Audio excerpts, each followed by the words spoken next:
Welcome back everyone to Showbiz India, and today it is indeed my privilege to welcome Rajkumar Hirani to Showbiz India. It's wonderful to see you. Joy to be here, completely.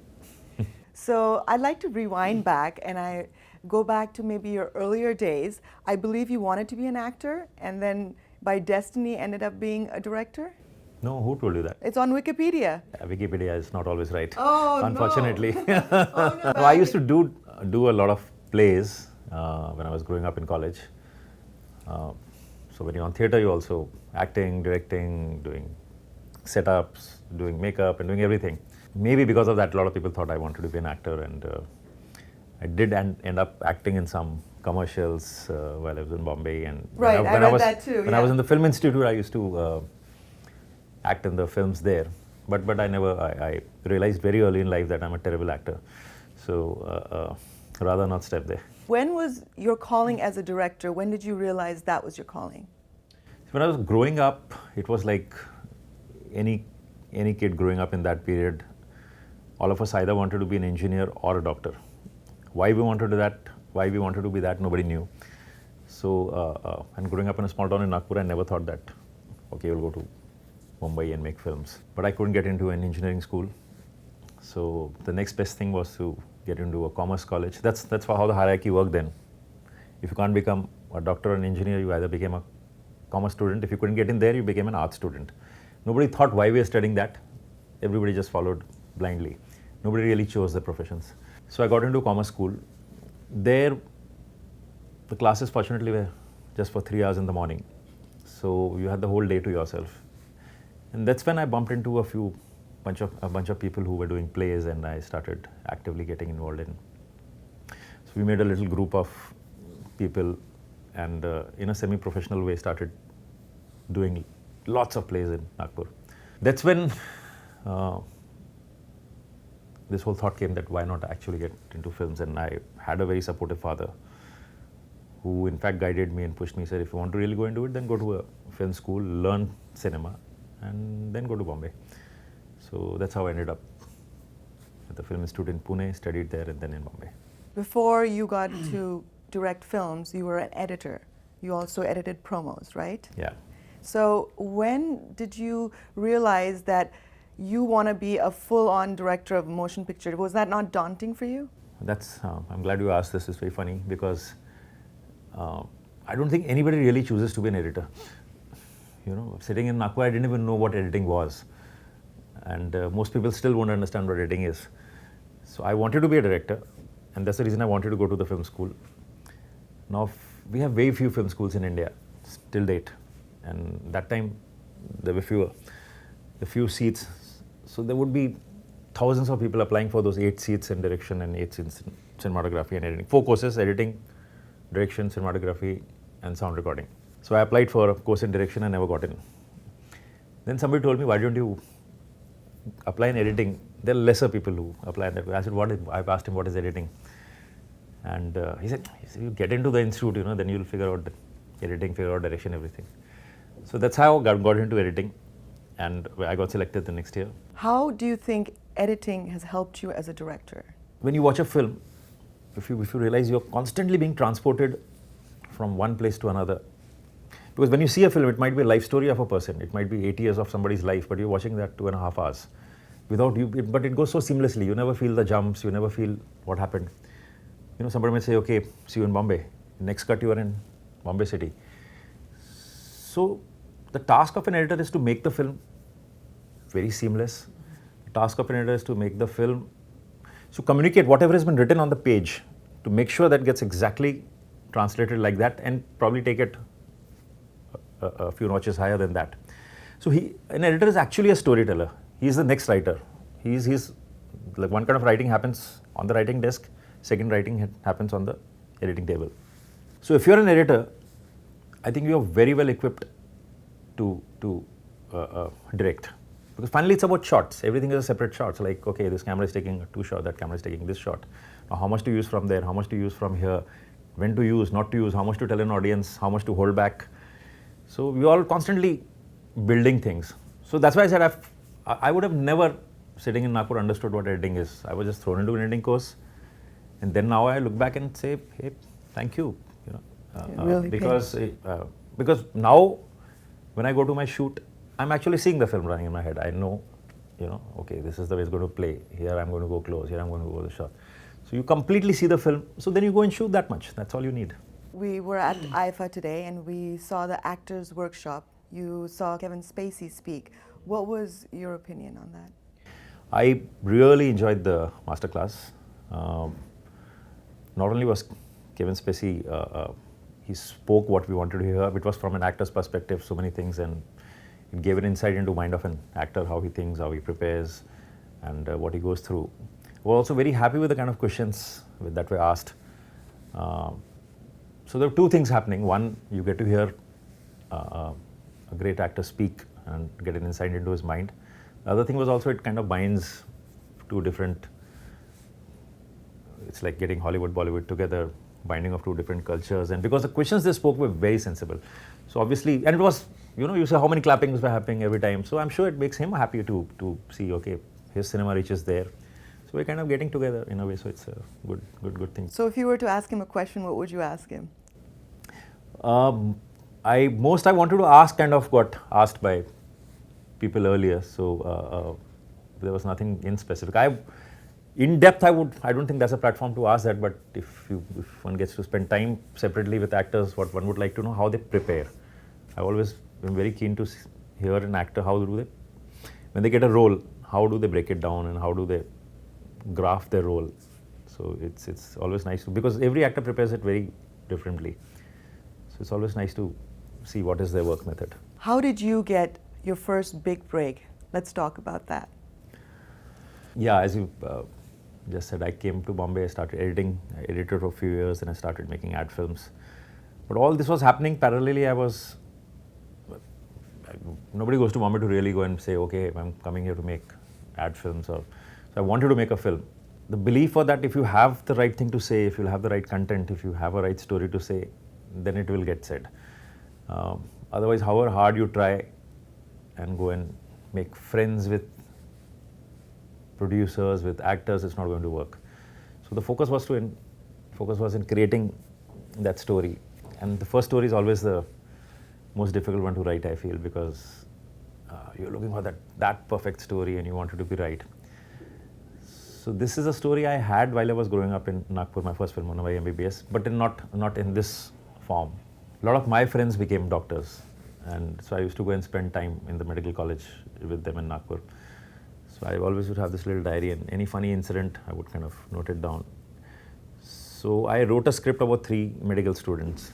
It was anecdotal in nature, so I was never completely happy with it, and it lived with me for a long time. Then at one stage I wanted to make a television serial out of it. Didn't happen. Till one day the breakthrough happened and I said, okay, let's not make this film about these 3 students. What if a gangster was to go into a medical college and wanting to become a doctor? And that thought stemmed from, because at that moment I was meeting a lot of doctors for various reasons and I was seeing that not everything was right within the medical fraternity. So there was a kind of a desire, some angst to hit at them, almost trying to say that if you don't have the compassion, don't be a doctor. So I wrote a script about a gangster who was very ill, and he goes to many doctors, runs around a little bit, and figures out that these guys are as big crooks as he is, but they're also very respectable. So he wants to become a doctor because he wants to earn that respect. So I wrote a very hard-hitting satire on the medical profession. Later I felt that maybe it's not right to blame the whole fraternity. There are lots and lots of good doctors too. So kind of actually toned it down and made it a story about a gangster who's wanting to go to a medical school because his father always wanted him to be a doctor. And once that happened, then it reached a stage where I felt confident that, okay, there's a film which can be made. And I was lucky that the first few people I went to, I narrated the story and everybody wanted to do it. Now, was Sanjay Dutt always your first choice? No. My first choice was Anil Kapoor, because Anil had played a lot of those bhai roles, Tezab and all those films. He had done those kind of roles, and I thought at that stage, he might be the right guy to do it. But then the film went through a huge journey. Even after Vinod stepped in, there was a producer. Still went through a journey of many actors. There were Shah Rukh and all over the place. And then finally, at one stage, Sanju was just seeming right. Because he has the physique where he can look like a bhai, and he has the softness, his drooping eyes, his charming smile, and so he can look that he has a big bhai, but whose heart is at the right place. So now I look back and say, yeah, he was the best choice. Now take me back to the first day you stepped on set and you realized this is happening to me. I am a director. First day was the shoot got cancelled. Oh no! It didn't happen on the first day. A day before we realized that we were supposed to shoot on 1st or 2nd of Jan, I think, 2nd of Jan of 2003. And one night before, Sanju called up saying, I'm in, I think it was in US or he was out of the country somewhere. He said, I realized he was having a New Year party somewhere and he must have been drunk and he can't come back. And my worry was, oh God, now how do I, this is the way films, and because I prepare hell of a lot. I do a lot of pre-production work and everything's ready and you're raring to go. And so we cancelled it. I think then around 4th or 5th we started shooting. So obviously it was huge excitement that it's your dream, this is what you want to do, and all of us who come to Bombay from the Film Institute or from anywhere to make films, I think we have just one dream that all of us would pray at one time and say, God, let me make one film, then you want to kill us, but let us make one film. How sweet. So that whole thing of film is starting was complete joy, and those memories are vivid. I would have forgotten second, third film, but those first film memories are very vivid. The first shot I took, I remember that there was this character, Rustam Pawari, the guy, doctor who they kidnap and make him write the papers. The first shot we took, his taxi comes and stops, then he comes up the steps. Then little later in the afternoon, the first shot I shot with Sanju was playing on the carom board with that old Parsi man in his house, where they kind of held him hostage, and his son goes and gives the papers for Sanju. So if you ask this question to Sanju, that's his favorite story, that how every retake I wanted with him, I would go requesting, Sanju, can we do one more? It wasn't as this thing, but Sanju like imitates the whole thing. He says, Raju would really request me for a take as if like he's asking me to do a big job. Well, you're a very polite person. So yeah, good fun. You probably have a room dedicated to all the awards you won. You have that many awards. So the first time you received an award, describe that feeling for me. My parents were here. So it was, for me, that was pretty a great moment that I could take them, my dad, mom, I could take them there for the function. And I think the first award was I got the debut director. I think that was the first award I got. So for me, that was a very happy moment to see my dad happy. So how did you get inspired for Lage Rao? Now you started sequels, it did really well, and that's very rare when one movie is a sequel and actually does really well. I actually never wanted to do a sequel. I had another idea of a small boy who hallucinates about Mahatma Gandhi. So we worked on that idea for almost 6 months, and it didn't go anywhere. So I used to take this little morning walks, and one morning this thought came, what if instead of that little boy, if Munna Bhai was to meet Mahatma Gandhi, what would happen? So suddenly the contrast became too interesting, that here's a gangster who's a violent guy, and here's a non-violent man who says nothing can be done, everything can be done with non-violence. And here's a guy who believes completely differently. So in that one morning, it just seemed, so I continued walking. I remember that became an extended walk. And the first 20 minutes of the film kind of happened in that walk. I came back home very excited. I remember calling Vinod and saying, I think I have a great idea. And he said, bata bata, phone pay, he started saying. So the whole thing that here's a gangster who is in love with a voice on the radio, Vidya Balan's voice, and she's doing a quiz on Mahatma Gandhi, and the winner will get a chance to go to the studio. So he wants to win that, and he has no idea what Mahatma Gandhi is. So he kind of kidnaps 3 professors and makes them help him to win that contest, and then he meets the girl. So that happened in that one little walk. So it seemed like a very interesting premise that, and then Munna Bhai would want to know about Mahatma Gandhi, and he'll see Mahatma Gandhi, he'll hallucinate, all that happened. So I told that to Vinod, and he got very excited. He said, yeah, work on it. But whenever I've realized, whenever ideas, the setups are interesting, then it's a very tough film to write, always. Because how do you beat the setup? How do you take it to a climax which is better than your setup? So this one took a long time to write. Almost a year and a half we spent. And Abhijat came in between, and Abhijat's been a huge help all the time. Did you ever expect this film to actually affect the nation? Like Gandhigiri became like a mantra after that, right? You know, while we were making the film, all the people who had read the script or some guests who would walk in on the sets to meet someone would tell you that why are you making this film? And they would see Mahatma Gandhi on the sets, walking with an actor, Dilip Prabhavalkar walking on the sets, and Munna and Saketa sitting next to him and drinking. And they said, are you suicidal? You know, why do you want to do a film like this? Finally, Mahatma Gandhi is father of the nation, and you can't show him people drinking in front of him. You can't, the language they're speaking, you're saying Gandhi, Giri, these kind of words, and they'll crucify you. So there was a certain amount of fear when the film was releasing, and so nobody was really thinking what's going to happen to the film. I was saying that the film get released and nothing happens. First day of the film, when it released, some kind of protest started happening in Indore. And I remember Vinod calling me, and he's saying, "Hamare putle jala rahe hain wahan pe." I said, "Oh God!" But very quickly, what happened was, Tushar Gandhi, who was Gandhiji's grandson, went on and said that this is the best tribute to Mahatma Gandhi. He's Gandhiji's grandson. Then Sheila Dikshit, who was the CM of Delhi, she happened to see the film, and she said every congressman should see this film. So a lot of these stories started coming. So then that gave us faith, which gives me faith till date, that if you have something which you believe in, truthful to say, there would be a section of society which will be against you, but there'll be probably double the number of people who will be willing to support you. There was some talk today at the workshop about fear of failure. Do you have that as a director? To be honest, yes.